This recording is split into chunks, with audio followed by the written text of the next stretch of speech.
एक राइटर ने अपने बच्चों का ख्याल रखने के लिए एक नैनी को हायर किया, पर ये नैनी हस्बैंड और वाइफ के बीच में एक दरार बन जाती है। हेलो फ्रेंड्स, आज मैं आपको डेडली इल्यूजन्स ये 2021 की एक thriller mystery Hollywood movie explain करने वाला हूँ। इस मूवी में अलग अलग ट्विस्ट एंड टर्न्स आते हैं, तो इसे अंत तक जरूर देखिएगा।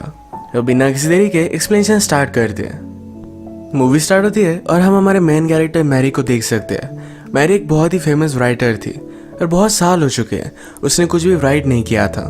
वो अपनी फैमिली को टाइम देना चाहती थी। इसमें उसका हस्बैंड, एक बेटा और एक बेटी है। उसे लगता है कि जब वो राइट करती है तो वो अलग पर्सन बन जाती है, जो वो फिर से नहीं बनना चाहती।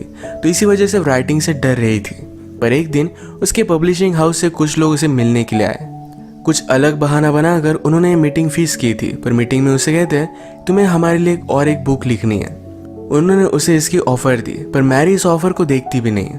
वो इन पर गुस्सा हो गई और वहां से चली जाती है। जाते जाते पब्लिशिंग कंपनी के लिए काम करने वाली लेडी उसे कह कर गई, ये जो सारी चीजें हैं ये हमारी वजह से तुम्हें मिली, तुम शायद तुम्हारे स्ट्रगल्स भूल रही हो। मैरी उस पर भी गुस्सा हो गई, पर इस बात को इग्नोर कर देती है। रात में मैरी का हस्बैंड टॉम घर पर आया। उस ऑफर को देखता है। ये $2 मिलियन की थी। इतने सारे पैसे मैरी ने पूरी बुक्स लिखकर भी नहीं कमाए थे। इस बात से वो बहुत ही ज्यादा सरप्राइज्ड हो गया। वो मैरी से कहता है कि तुम्हें इसे सीरियसली कंसीडर करना चाहिए। वो मैरी को कुछ डायरेक्टली बता नहीं पा रहा था, पर रात में उससे वो बात करता है। कहता है हमने जो पैसे सेव करके रखे थे उसमें से हाफ उसने वेस्ट कर दिए। ये पैसे उनके रिटायरमेंट के लिए थे। मैरी इस बात से डिस्टर्ब हो जाती है, पर अब उसे बुक लिखनी ही पड़ेगी क्योंकि उसके पास दूसरा कोई ऑप्शन नहीं है। अगले दिन मैरी अपने फ्रेंड इलीन के साथ स्पा में गई हुई थी। उसे सारी प्रॉब्लम बता रही थी। मैरी अपने बच्चों के लिए वरी करती है कि अगर वो बुक लिखेगी तो अलग पर्सन बन जाती है, अपने बच्चों का अच्छे से ख्याल नहीं रख पाएगी। इलेन ने कहा कि उनका ख्याल रखने के लिए तुम एक लड़की हायर कर सकती हो। मैरी को बात पहले सही नहीं लगती, पर फिर भी उसे वो ट्राई करती है। अलग अलग लड़कियों का उसने इंटरव्यू लिया। फिर लास्ट में ग्रेस आई। मैरी कॉफी बनाने के लिए गई, तभी ग्रेस कुछ पढ़ रही थी। मैरी को बात बहुत अच्छी लगती है। उसे लगता है कि अगर उसके बच्चे ग्रेस को बुक्स पढ़ता हुआ देखे तो वो भी बुक्स पढ़ सकते हैं। इन्होंने फिर बुक्स को लेकर डिस्कशन किया और मैरी को ग्रेस बहुत अच्छी लगी थी। थोड़ी देर में यहाँ बच्चे भी आ गए। ग्रेस उनके साथ बहुत ही अच्छे से बात करती है। ग्रेस ने घर में मैरी की बुक देखी और ये देखकर वो बहुत ही एक्साइटेड हो गई कि वो एक्चुअल राइटर के घर में है। ग्रेस का सारा बिहेवियर देखकर मैरी उसे हायर कर लेती है। एक दिन बच्चे स्विमिंग पूल में खेलने की जिद कर रहे थे, पर ग्रेस ने अपने कपड़े लाए नहीं थे। मैरी ने फिर अपनी यंग एज का स्विम सूट उसे दे दिया। मैरी की फ्रेंड इलेन भी यहाँ आई हुई थी। उसे कहती है तुम जरा इसे सावधान रहना, तुम्हारा हस्बैंड और इसके बीच में कुछ भी हो सकता है। मैरी ग्रेस को बहुत ही सीधी सादी समझती है। वो कभी भी इमेजिन नहीं करती कि ऐसा कुछ भी हो सकता है। रात में ग्रेस बच्चों को संभाल रही थी, तभी टॉम और मैरी ये दोनों इंटीमेट हो जाते हैं। बच्चों को संभालते संभालते इन दोनों को इतना टाइम मिलता नहीं था। ये दोनों ग्रेस पर खुश थे। नेक्स्ट डे फिर मैरी ने अपना बुक लिखना स्टार्ट कर दिया था। एक दिन मैरी के पैर पर चोट आ गई। ग्रेस उसे हेल्प कर रही थी तो उसके इनरवेयर को उसने नोटिस किया। मैरी कहती है चलो हम तुम्हारे लिए शॉपिंग के लिए चलते हैं। वो उसके साथ चेंजिंग रूम में थी। ग्रेस की बॉडी देखकर मैरी को लगता है कि जब वो यंग थी उसकी बॉडी भी इसी तरीके से थी। अब वो अपनी यंग बॉडी को मिस करती है। ग्रेस ने मैरी के हाथ लिए और अपने आप पर रखे। वो कहती है तुम फील कर पाओ, इसीलिए मैंने ये किया। वो क्लियरली उसके साथ फ्लर्ट कर रही थी। इसके बाद मैरी की जो अपनी बॉडी को लेकर इनसिक्योरिटी थी, यही बात वो टॉम को बताती है। वो उससे पूछती है क्या तुम्हें लगता है कि मुझे प्लास्टिक सर्जरी करनी चाहिए। टॉम कहता है कि ऐसा कुछ भी करने की जरूरत नहीं है। तुम पहले जितनी ब्यूटीफुल थी अब भी उतनी ही ब्यूटीफुल हो। तुम्हारा माइंड, तुम्हारा इंटेलिजेंस, ये सारी चीजें मुझे तुम में बहुत अच्छी लगती है। मैरी अपने बुक के कैरेक्टर्स को लेकर बहुत ही कंफ्यूज थी। उसे वो कैसे होने चाहिए ये समझ में आ नहीं रहा था। यही बात सोचते सोचते उसने घर में ग्रेस को नोटिस किया। उसी पर वो अपना कैरेक्टर बेस्ड कर देती है। एक दिन उसके पब्लिशिंग हाउस से कुछ लोग उसे मिलने के लिए आए। उसके बुक्स के लिए वो आइडिया उसे दे रहे थे। तभी मैरी हमेशा ग्रेस के बारे में सोच रही थी। अगले दिन मैरी अपने फ्रेंड इलीन के साथ बात करती है। कहती है ग्रेस को मैं पहले बहुत ही अलग समझती थी, पर अचानक से वो उससे बहुत ही ज्यादा अट्रैक्टेड होने लग चुकी है। पहले उसे ऐसा कुछ भी नहीं लगता था। इलीन ने उसे कहा कि ये जो तुम्हें एनर्जी महसूस हो रही है ये तुम अपनी राइटिंग में यूज कर सकती हो। मैरी और टॉम एक ग्रेस से बहुत ही खुश थे तो उसे फुल टाइम अब रख लेते हैं। एक रात ये दोनों एक पार्टी पर गए। इलीन का हस्बैंड मैरी से कहता है तुम्हारी 4th बुक बहुत ही अच्छी थी, तुम्हें उस तरीके से फिर से राइट करना चाहिए। मैरी कहती है, जब मैंने उस बुक को लिखा था तो मेरी लाइफ में मैं बहुत ही डार्क प्लेस पे थी और फिर से उस प्लेस पर नहीं जाना चाहती। एलिन का हस्बैंड कहता है, शायद वही डार्कनेस एक राइटर को आर्टिस्ट बनाता है। अगले दिन मैरी अपने स्विमिंग पूल के पास हैंग आउट कर रही थी। वो ग्रेस को उसे मसाज करने के लिए कहती है। उसे बहुत अच्छा लगा तो स्विमिंग पूल में कूद गई। उसने ग्रेस को भी अपने पास आने के लिए कहा। ये दोनों एंजॉय कर रहे थे। बाहर आने के बाद दोनों ड्रंक हो जाते हैं। ग्रेस मैरी से कहती है कि कभी भी मैंने लाइफ में इसे फैमिली की तरह फील नहीं किया था। आपके साथ मुझे बहुत अच्छा लगता है। मैरी भी उसे सहारा देती है, कहती है तुम्हारी वजह से मैं कुछ लिख पाई। इसके बाद मैरी जब उठी तो ग्रेस उसके साथ सोई हुई थी। उसे लगता है कि दोनों इंटीमेट हो गए। मैरी पहले जब भी राइट करती थी तो क्या रियल क्या नहीं इसके बारे में डिस्टिंग्विश नहीं कर पाती, तो उसे पता नहीं कि वो ग्रेस के साथ इंटीमेट हुई भी या नहीं। नेक्स्ट डे ये सब मैरी के बच्चों का प्ले देखने के लिए गए। यहाँ पर मैरी ने ग्रेस से बात की। उसे कहती है, कल जो भी हुआ ये फिर से नहीं होना चाहिए, हम इसके बारे में बात भी नहीं करेंगे। ग्रेस कहती है कि कल कुछ भी नहीं हुआ। मैरी को लगता है कि ग्रेस उसकी बात समझ गई। मैरी अब भी ग्रेस को अपने दिमाग से निकाल नहीं पा रही थी। एक दिन वो बात लेते हुए इमेजिन करती है कि ग्रेस उसके पास आए, उसे प्लीज कर रही है। मैरी का बुक का काम और भी ज्यादा बढ़ चुका था। उसे बच्चे डिस्टर्ब ना करे, इसलिए टॉम बच्चों और ग्रेस को लेकर लंच के लिए बाहर आ गया। ये बात एलिन नोटिस करती है।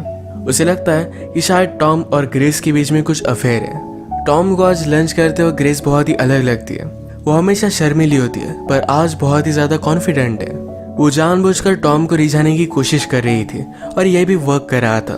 वो उसे कहता है कि आज तुम बहुत ही अलग लग रही हो, एक ग्रोन वुमन की तरह। फाइनली मैरी ने अपनी बुक कंप्लीट कर ली थी। इसे सेलिब्रेट करने के लिए वो ग्रेस को अपने साथ एक लेक पर लेकर जाती है। यहाँ पर वो ड्रिंक वगैरह कर सेलिब्रेट करते हैं। ग्रेस मैरी को किस करने लगी। मैरी ने उसे रोक लिया। वो कहती है, ये सब करना बहुत गलत है। मैं जब तुम्हें देखती हूँ तो अपने आप को पाती हूँ। तुम बहुत परफेक्ट हो, पर हम ये सब नहीं कर सकते। जब वो घर जाने के लिए फिर से अपने बाइसिकल के पास आए तो किसी ने टायर को पंचर कर दिया था। रात में लेट घर पर पहुंचते तो एलिन और टॉम बात कर रहे थे। मैरी ने उसे पूछा कि तुम यहाँ क्यों हो। एलिन कहती है कि मुझे लगता है कि टॉम और ग्रेस के बीच में अफेयर चल रहा है, इसी के बारे में बात करने के लिए मैं आई हुई थी। मैरी ने पहले भी एलिन और टॉम को एक साथ देखा था, तो इस वजह से वो एलिन पर ही शक करने लग जाती है। एलिन भी इस बात पर गुस्सा होगी। उससे कहती है, तुम मेरी बेस्ट फ्रेंड हो, तुम्हारे साथ मैं ऐसा कभी भी नहीं कर सकती। इसके बाद वो यहाँ से चली गई। डिनर का प्रिपरेशन करते वक्त ग्रेस और मैरी एक साथ थे, तो इसमें ग्रेस मैरी को प्लीज करने लगती है। टॉम यहाँ पहुंचा पर वो कुछ भी देख नहीं पाता। मैरी को जरा नींद आ रही थी तो जल्दी सो जाती है। बीच रात में उसे अचानक से कुछ आवाज आ रहे थे। वो देखने के लिए गई तो ग्रेस और टॉम इंटीमेट हो रहे थे। ग्रेस से नोटिस करती है पर टॉम को कहती है उसने स्लीपिंग पिल्स ली हुई है, वो जब उठेगी तो उसे कुछ भी याद नहीं रहेगा। उठने पर मैरी को सब कुछ याद था। वो देखती है कि ग्रेस उसकी फैमिली के साथ डिनर कर रही थी। इस बात पर वो बहुत ज्यादा गुस्सा हो गई। उसने ग्रेस को बाहर निकाल दिया। रात में वो टॉम से फाइट करती, कहती है मैंने इस फैमिली के लिए सब कुछ सैक्रिफाइस कर दिया, मेरे करियर को भी छोड़ दिया, और मुझे इसके बदले में क्या मिला? तुम मुझ पर चीट कर रहे हो। टॉम कहता है कि ऐसा कुछ भी नहीं हुआ था, ये सिर्फ तुम्हारा एक सपना था। अगले दिन मैरी ने ग्रेस को जिस एजेंसी से अपॉइंट किया था वहां पर कॉल लगाया। वहां से उसे पता चलता है कि उनके एजेंसी में ग्रेस नाम की कोई भी लड़की काम नहीं करती। मैरी बहुत ही ज्यादा सस्पिशियस हो गई। अब ग्रेस के बारे में और भी इंफॉर्मेशन निकालने के लिए निकल पड़ती है। ग्रेस जो बुक पढ़ रही थी उसी बुक की इंक्वायरी उसने लाइब्रेरी में की। इस बुक को किसी और ने पढ़ने के लिए नहीं लिया था, पर मैरी को अब ग्रेस का रियल नेम पता चल गया। अब वो कंफर्म हो चुकी थी कि ग्रेस में कुछ ना कुछ तो गलत है। इसी के बारे में बात करने के लिए वो एलिन के पास गई, पर डायरेक्टली एलिन का मर्डर हुआ हम देख सकते हैं। मैरी ने पुलिस को कॉल किया, पर पुलिस का प्राइम सस्पेक्ट मैरी ही बन जाती है, क्योंकि जिस नाइफ से एलिन का मर्डर किया था उस नाइफ पर मैरी के फिंगरप्रिंट्स थे। सीसीटीवी कैमरे में मैरी की तरह ड्रेसअप की हुई एक लड़की वहां पर गई हुई थी। मैरी कहती कि इस कैमरे में कोई भी हो सकता है। उसे बचाने के लिए टॉम वहां पर लॉयर के साथ पहुंच गया। मैरी को अब लग रहा था कि ये सारी चीजें ग्रेस ने की, क्योंकि कल रात ही एलिन ने उस पर शक किया था। मैरी के पास ग्रेस का रियल एड्रेस था।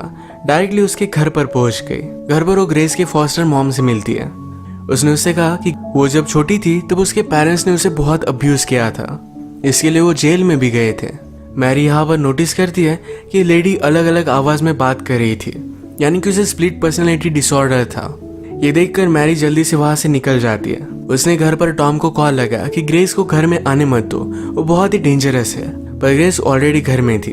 टॉम जब शावर में था तो मैरी की तरह कपड़े पहनकर ग्रेस उसके पास आती है। इसका मतलब है एलिन का मर्डर उसने ही किया था। अब वो टॉम के साथ इंटीमेट होना चाहती थी, पर टॉम उसे कहता है कि मैं अब कोई भी गेम्स नहीं खेलना चाहता। उसका उसके साथ होना एक गलती थी। ग्रेस ने उसे सीड्यूस किया था। ये बात सुनकर ग्रेस बहुत ज्यादा गुस्सा हो गई। वो टॉम पर चाकू से बहुत सारे वार कर देती है। वो उसे मार ही देती है, तब तक मैरी वहां पर पहुंच गई। ग्रेस जल्दी से कपड़े बदल कर मैरी के सामने आई। मैरी ने टॉम के बारे में पूछा तो कहती है कि टॉम शावर ले रहा है, तुम वहां पर मत जाओ। मैरी को सस्पिशियस लगा और वो वहां पर पहुंची तो टॉम ब्लीड कर रहा था। ग्रेस फिर से अपने हाथ में चाकू ले लेती है, पर वो अपने आप को कंट्रोल कर रही थी। वो भी अलग अलग दो आवाज में बात करती है। ग्रेस की भी दो पर्सनैलिटीज थी। अपने आप को प्रोटेक्ट करने के लिए एक डेंजरस सी पर्सनैलिटी उसने डेवलप की थी। उसकी एक पर्सनैलिटी उसे बोल रही थी कि इन दोनों को मार डाले, पर एक्चुअल ग्रेस उसे रोक रही थी। ग्रेस अपने आप को फिर से उस स्वीट लड़की में कन्वर्ट करना चाहती थी, पर उसकी दूसरी पर्सनैलिटी उसे करने नहीं देती। उसने मैरी पर हमला कर दिया। ग्रेस की सेकंड पर्सनैलिटी बोली कि तुम मैरी से प्यार करने लग गई, इसलिए मुझे मारना चाहती थी। ये इविल पर्सनैलिटी पूरी तरीके से कंट्रोल ले लेती है। वो मैरी को मारने वाली थी, पर मैरी ने उसके सर पर हमला कर उसे बेहोश कर दिया। अब इसके बाद मूवी में डायरेक्टली 1 साल बीत चुका है। मैरी ने अपनी बुक कंप्लीट कर ली है। वो अपने फैमिली के साथ बहुत ही खुश हम देख सकते हैं। मूवी के एंड सीन में वो ग्रेस से मिलने के लिए गई। मैरी ने उसे हॉस्पिटल में एडमिट कर दिया है। उसे ठीक होने में हेल्प कर रही है। ग्रेस की जो एक्चुअल पर्सनैलिटी थी ये बहुत अच्छी थी और इसी को सेव करने के लिए मैरी उसे हेल्प कर रही है। ये दोनों अब बहुत ही अच्छी फ्रेंड्स है। इसी के साथ ये मूवी एंड हो जाती है। ग्रेस बचपन में अब्यूज हुई थी, तो इसी वजह से हमेशा से फैमिली को पाना चाहती थी। वो जब मैरी की फैमिली से मिली तो यही खुद के लिए स्टील करना चाहती थी। फिर उसकी अलग पर्सनैलिटी उस पर हावी होने लग गई। उसी पर्सनैलिटी के वश में आकर उसने ये सारी चीजें की थी। तो इसी के साथ आज का वीडियो हम खत्म करते हैं। अगर आपको एक्सप्लेनेशन अच्छा लगा तो प्लीज इसे लाइक और कमेंट जरूर कर दीजिएगा। मैं बहुत सारी मूवीज लेकर आता रहता हूँ, तो प्लीज इस चैनल को सब्सक्राइब कर दीजिए। बेल नोटिफिकेशन आइकन दबाना मत भूलिएगा। हम फिर से मिलेंगे और एक नई मूवी के साथ। तब तक के लिए थैंक यू और आप अपने आप का ख्याल रखिए।